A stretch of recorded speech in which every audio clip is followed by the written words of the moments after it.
Saya sambil share screen Bapak Ibu. Tanpa berlama-lama, mungkin Bapak dan Ibu sudah banyak yang paham atau sudah banyak yang memang eh, mengetahui terkait dengan penugasan PNS ini.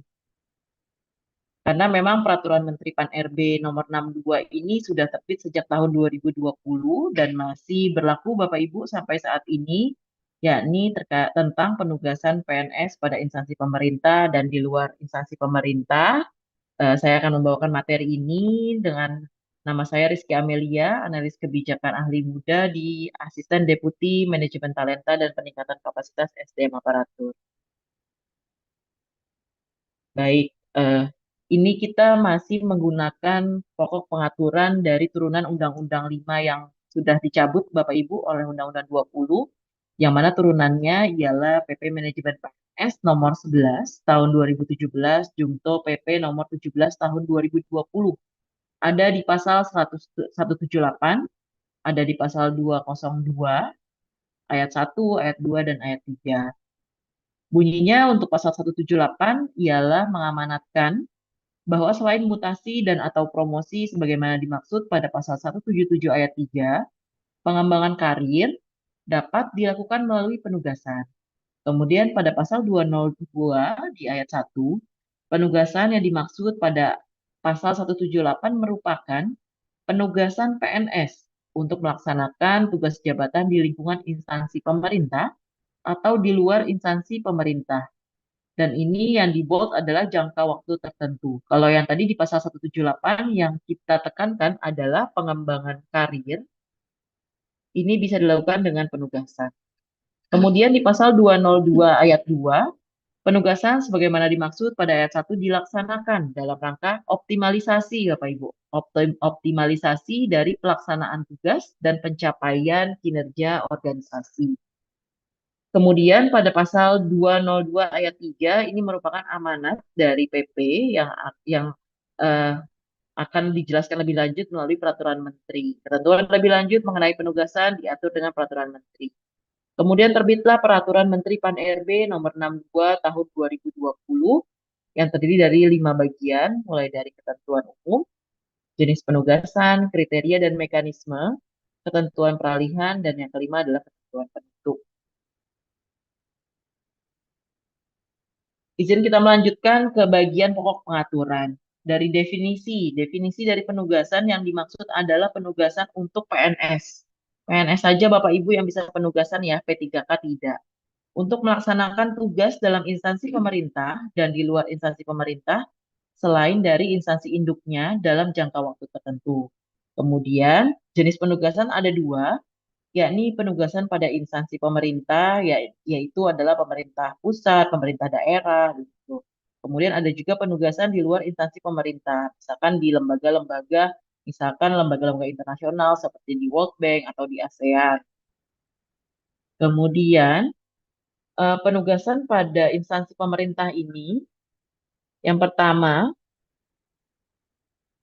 penugasan PNS pada instansi pemerintah yang pimpinannya tidak memiliki kewenangan mengangkat, memindahkan, dan memberhentikan PNS. Kemudian, penugasan PNS pada instansi pemerintah yang pimpinannya memiliki kewenangan mengangkat, memindahkan, dan memberhentikan PNS.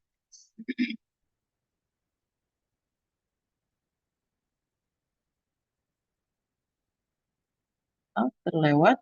Nah, penugasan yang melaksanakan tugas khusus dan juga penugasan yang melaksanakan tugas jabatan yang bersifat pendukung atau administratif.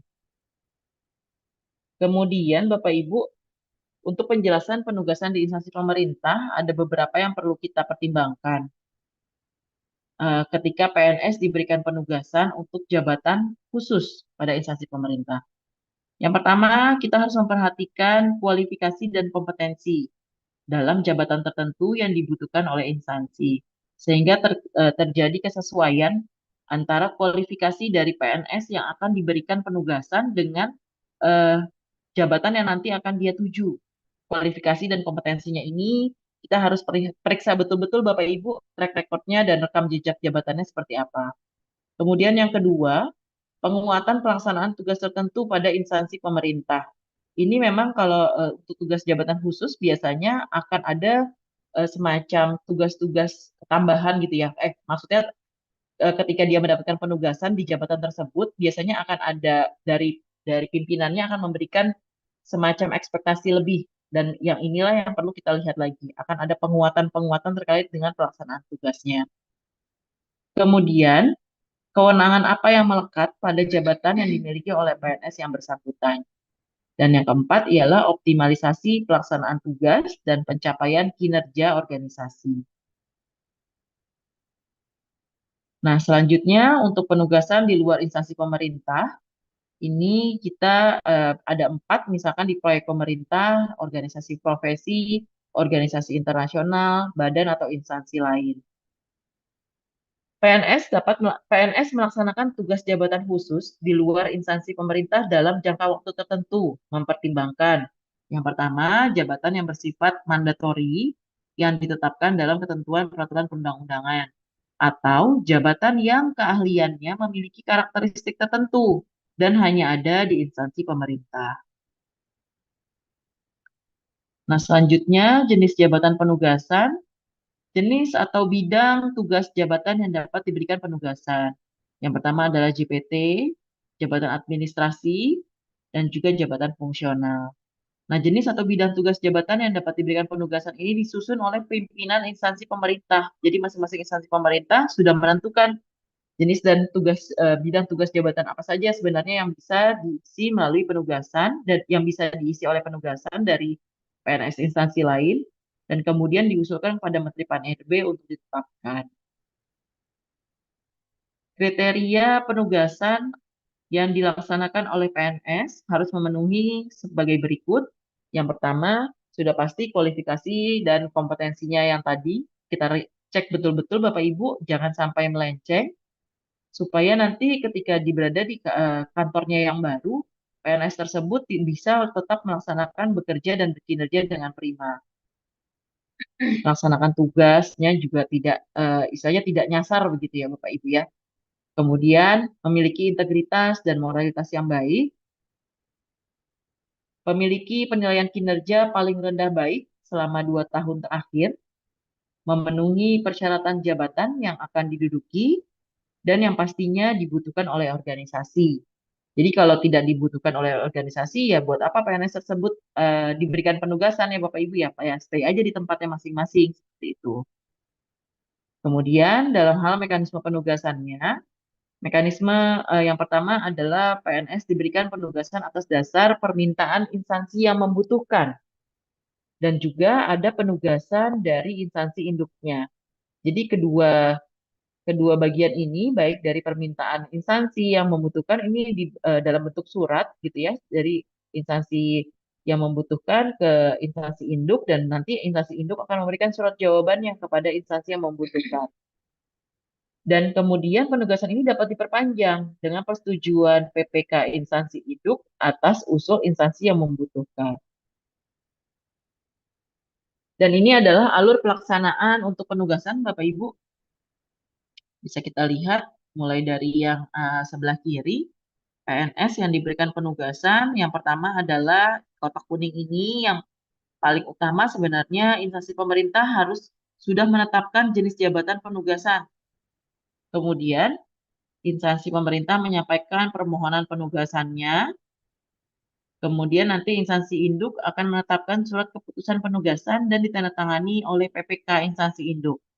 Di sini harus dicek juga bahwa PNS yang penugasan itu harus memenuhi kriteria jabatan yang akan diduduki.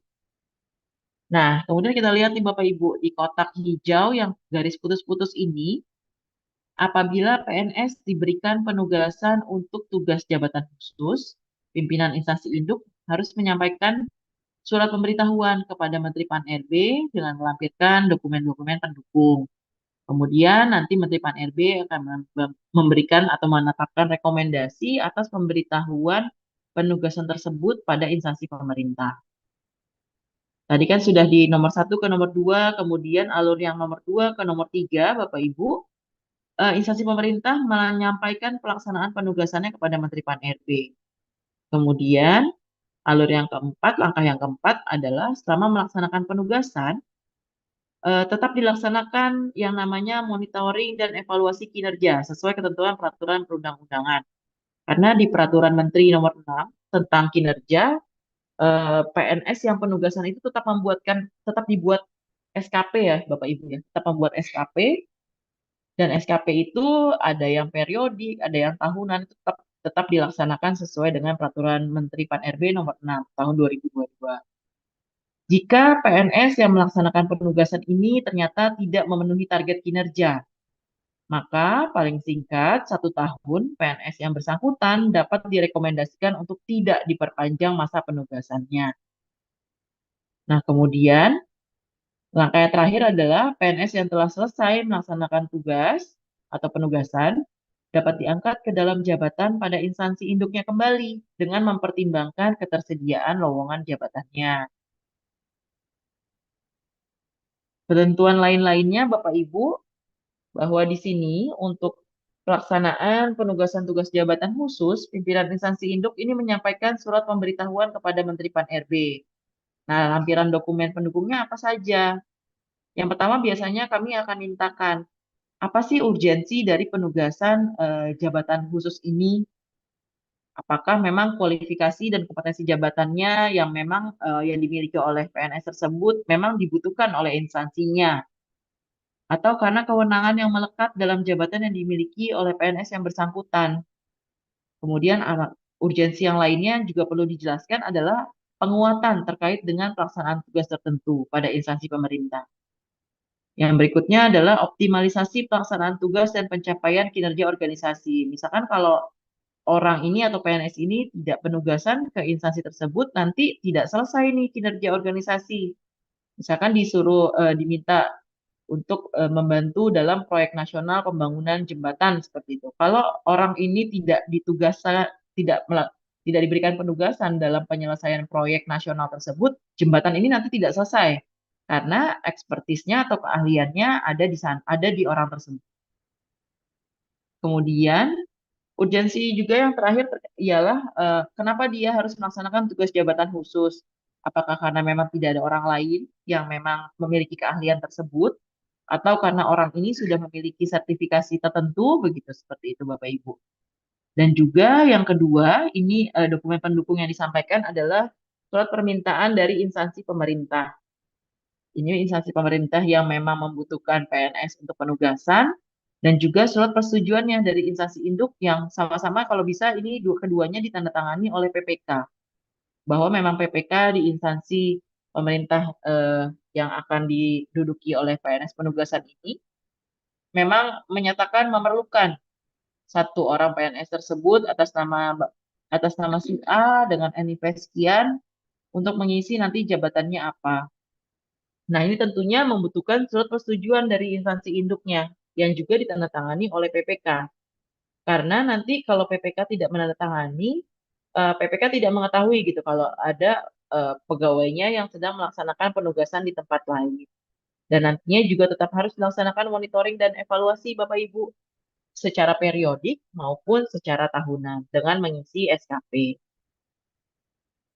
Kemudian, pada ketentuan peralihan, dinyatakan bahwa ketika PNS pada saat Peraturan Menteri Pan-RB Nomor 62 Tahun 2020 diundangkan, sedang melaksanakan penugasan yang statusnya ini, kalau sebelumnya namanya penugasan itu adalah kan dipekerjakan atau diperbantukan atau pegawai titipan. Nah, ini sudah tidak digunakan lagi ya Bapak Ibu ya. Istilah-istilah ini dengan adanya Permenpan nomor 62 tahun 2020, istilah-istilah dipekerjakan, diperbantukan, pegawai titipan itu sudah berganti menjadi pegawai penugasan. Ini tetap bisa melaksanakan tugasnya dan mendapatkan haknya sesuai dengan ketentuan peraturan perundang-undangan dan harus ditetapkan kembali dalam status penugasan. Sebenarnya ini sudah lewat masanya, yakni 31 Desember 2021. Dan kalau memang kan tadi kan penugasan itu dilaksanakan dalam jangka waktu tertentu, Bapak Ibu. Dalam jangka waktu tertentu inilah eh, pegawai PNS yang sedang penugasan di instansi lain, dia harus melapor istilahnya kepada instansi induk untuk tetap bisa mendapatkan haknya, misalkan untuk kenaikan pangkatnya, Atau nanti ketika pensiun kan memang harus kembali lagi ke instansi induk ya. Nah, ini juga harus dikelirkan supaya tidak ada hak-hak dari kepegawaian yang tidak diterima. Kemudian, PNS yang melaksanakan tugas jabatan khusus pada instansi pemerintah dan di luar instansi pemerintah tetap dapat diberikan penugasan untuk melaksanakan tugas jabatan khusus dengan persetujuan tertulis dari Menteri Pan-RB. Nah, jadinya sebenarnya tugas jabatan khusus ini betul-betul mendapatkan semacam rekomendasi dari Menteri Pan-RB. Nah, untuk ketentuan penutup, ini ketentuan penugasan yang berada dalam Peraturan Menteri Pan-RB Nomor 62 Tahun 2020 ini tidak berlaku bagi PNS yang ditugaskan dalam jabatan pimpinan tinggi melalui seleksi terbuka. Kemudian, ini terkait dengan pencabutan aturan yang sebelumnya, yakni Peraturan Menteri Pan-RB Nomor 35 Tahun 2018 tentang penugasan pegawai negeri sipil pada instansi pemerintah dan di luar instansi pemerintah. Peraturan Menteri ini berlaku pada tanggal diundangkan. Kemudian yang Bapak dan Ibu perlu mengetahui dan menyimak juga bahwa memang penugasan ini selain tadi yang pertama hanya diberikan untuk PNS Bapak Ibu ya, tidak untuk P3K. Karena kenapa? Karena P3K itu pastinya direkrut untuk mengisi formasi yang ada yang dibutuhkan di satu instansi. Jangan sampai ketika sudah mengisi di instansi tersebut, habis itu diberikan penugasan ke instansi lain yang tadinya untuk mengejar, untuk menyelesaikan kinerja di instansi tersebut, malah akhirnya tidak selesai kinerjanya, pekerjaannya tidak selesai ketika P3K tersebut diberikan penugasan. Makanya penugasan dikhususkan hanya untuk PNS. Kemudian Bapak dan Ibu juga harus menyimak melihat bahwa untuk rekan-rekan kita PNS yang mulai di tahun 2019 ini masih memiliki persyaratan untuk mengabdi pada instansi tempat dia mendaftar. Kalau nggak salah 10 tahun. Dan masing-masing dari PNS ini pun sudah melakukan tanda tangan surat pernyataan bahwa tidak akan melaksanakan pindah. Loh, memang pindah sama penugasan sama ya Bu Amel gitu. Nah, ini ada memang memang kadang-kadang ada yang membuatnya seperti sama, tapi ini adalah berbeda ya Bapak Ibu ya. Karena murni penugasan ini diberikan oleh pejabat pembina kepegawaian, bukan atas permintaan dari PNS-nya. Ini yang mungkin kita perlu mencermati bahwa penugasan Permen 462 ini seharusnya itu adalah murni dari kebutuhan organisasi. Nah, kalau dengan dasar kebutuhan organisasi, makanya tadi kan kita membuat filter dari yang mulai kualifikasinya kita cek sebentar. Nih, kualifikasinya kita cek, kompetensinya bagaimana. Kemudian integritas dan moralitasnya juga kita cek. Dan ini memiliki penilaian kinerja paling rendah adalah baik selama 2 tahun terakhir. Berarti kan ini 2 tahun terakhir ini adalah 2 tahun sebagai PNS. Ketika dia masih masa CPNS, ini juga belum berlaku persyaratan ini. Kemudian dia sudah memenuhi lagi persyaratan jabatan yang akan dia duduki.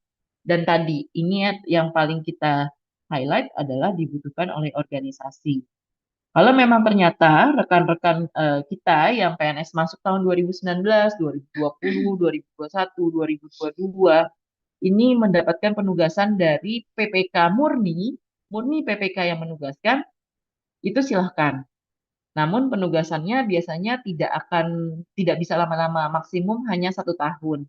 Dan biasanya tidak bisa diperpanjang Bapak Ibu. Karena tadi dia sudah menandatangani surat pernyataan bahwa tidak pindah dari instansi tempat dia mendaftar. Itu yang perlu kami sampaikan terkait dengan penugasan sesuai dengan Permenpan nomor 62 di tahun 2020 ini.